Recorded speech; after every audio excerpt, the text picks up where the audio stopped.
कि महाराज मैं घोर अज्ञान के अंधकार में व्याप्त हूं और आपके पास करोड़ों सूर्य के समान ज्ञान का प्रकाश है। तो हे गुरुदेव महाराज, आप हमारे अज्ञान के उस अंधकार को मिटा करके ज्ञान का प्रकाश जरा हमारे हृदय पटल पर भी डाल दें। हम जानना चाहते हैं कि वैष्णव लोग भगवान की भक्ति में कैसे लगते हैं। भक्ति, ज्ञान और वैराग्य को बढ़ाने का सरलतम साधन क्या है, जिससे हम भगवान से जुड़ सकें, भगवान में प्रीति हो और हमारा कल्याण भी हो सके। ऐसा कोई साधन बताएं महाराज। ये घोरे कलौ प्रायो जीवश्चा सुरतांगता क्लेशाक्रांतस्य तस्यैव शोधने किं परायणम। ये घोर कलिकाल आ गया महाराज। इस कलिकाल में लोगों को केवल अपना पेट भरना ही दिखेगा, अन्य चीजें नहीं दिखेंगी। इसलिए महाराज ऐसा कोई साधन बताइए जो कृष्ण प्राप्ति करम सस्वत साधनम तद्ददाधुना। ऐसा साधन बताइए जिससे भगवत प्राप्ति हो जाए, भगवान को हम प्राप्त कर सकें। क्योंकि हम जानते हैं कि चिंतामणिर्लोक सुखम सुरद्रो स्वर्ग संपदम प्रयक्षति गुरु प्रीतो वैकुंठम योगी दुर्लभम। महाराज, चिंतामणि होती है, उस चिंतामणि का यह प्रभाव होता है जो भी मन में चिंतन करो उसको तुरंत प्रदान कर दे। मन में जैसे ही आपने सोचा कितना भूख लग रहा है, अगर यहाँ पर चकाचक मीठा मिल जाता तो आनंद आ जाता, तुरंत आपके हाथ में मीठा आ जाए, तो समझ जाओ चिंतामणि चिंतन करने मात्र से आपको प्रदान कर दे। वो चिंतामणि का कमाल है।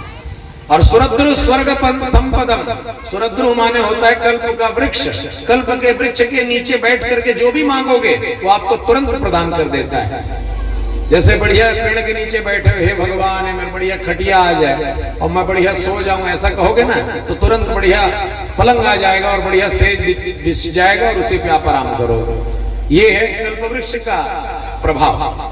जो भी आप उससे मांगो, लेकिन कल्प वृक्ष और चिंतामणि में भी वो सामर्थ्य नहीं कि भगवत प्राप्ति करा दे। उसके सामने यदि ये सोचो कि भगवान को मिला दो तो उसमें भी वो सामर्थ्य नहीं है। लेकिन हे गुरुदेव महाराज, आपके कृपा में वो फल है कि आप भगवान से मिला सकते हैं, क्योंकि आपके ऊपर आपके गुरुदेव की बड़ी कृपा है। इसलिए हम चाहते हैं वो कृपा का प्रसाद हमें भी प्राप्त हो, इसलिए हम आपसे ये प्रश्न करते हैं। सूत जी महाराज ने कहा, ऋषियों आपने बहुत अच्छा प्रश्न किया है। ये अपने लिए नहीं, आपने लोक के कल्याण के लिए किया है। और जब आपने ऐसा प्रश्न किया है तो मैं आपको समस्त शास्त्रों का सार ही बताने जा रहा हूं। सावधान होकर के सुनना। सावधान व्यक्ति तब करता है जब कोई बहुमूल्य वस्तु किसी को प्रदान करता है, बहुत कीमती। कई लोग जब पैसा ऐसा धराते हैं ना, कहते हैं संभाल कर रखना, गवा मत जाए, गिर मत जाए, खो मत जाए, चोरी मत हो जाए, संभाल के रखना बोलते हैं। क्यों? क्योंकि वो कीमती है, इसलिए। तो आज सौनक जी महाराज से सूत जी ने कहा कि जो मैं बताने जा रहा हूं वो बहुत ही कीमती है, इसलिए इसको ध्यान दे करके सावधान होकर के सुनो। बोले जी महाराज बताइए। पूछने लगी कि ये बताओ सबसे बड़ा डर संसार में काहे का है? आप लोग भी बताओ सबसे बड़ा डर संसार में क्या है? केवल एक ही डर है और उस डर का नाम है, डर तो बहुत से हैं लेकिन सबसे बड़ा डर कहते हैं मरने का डर। किसका डर है?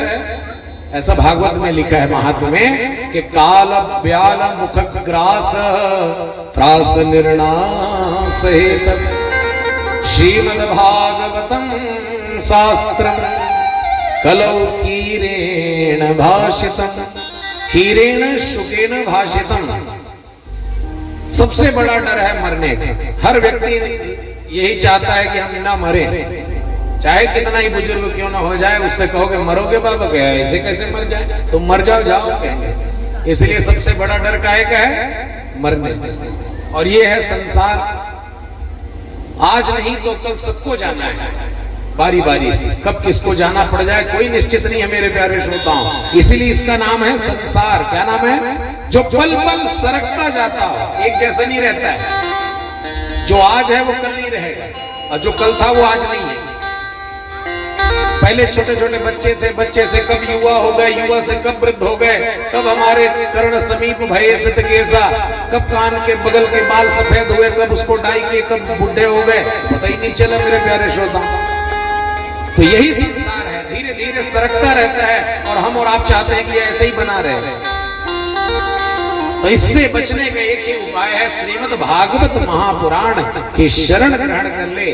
तो ये क्या करती है, ये मरने के डर को भगा देती है। क्या करती है, जो मरने का डर है उसको समाप्त कर देने वाली अगर कोई पुण्यदायिनी कथा है तो वो है श्रीमद् भागवत महापुराण की कथा। ये तो डर को तो भगाएगी ही, और अंत समय में आपको भगवत प्राप्ति करा करके साक्षात भगवान के श्री चरणों से जोड़ देती है। पुनरागमन आनवागमन का जो चक्र है वो आपका सदा के लिए भगवान समाप्त कर देते हैं। बोल भागवत भगवान की।